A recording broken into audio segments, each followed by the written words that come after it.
Welcome to the Salmon Runs YouTube. Enjoy the video.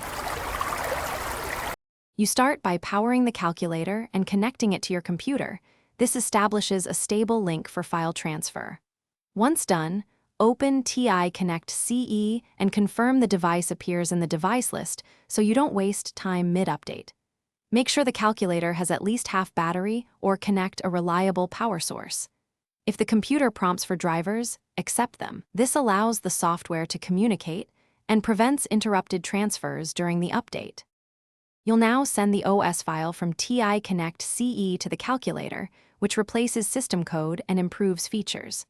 Select the downloaded OS file, choose Send OS, and follow prompts. The utility verifies compatibility first to protect your device. While the file transfers, the calculator may display a progress bar and reboot several times, so don't disconnect. If it freezes, wait 5 minutes before intervening.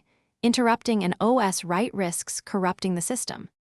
You finish by confirming the new OS version in the calculator menu, and then restoring any backed up programs and apps via TI Connect CE so you regain full functionality. If the calculator won't boot after the update, perform a RAM reset by removing batteries for 5 seconds or using reset keys, then retry the OS install. This often clears temporary faults. Make sure to keep backups going forward. They let you recover quickly without repeating complex steps. Thanks for watching. Consider subscribing if we helped you.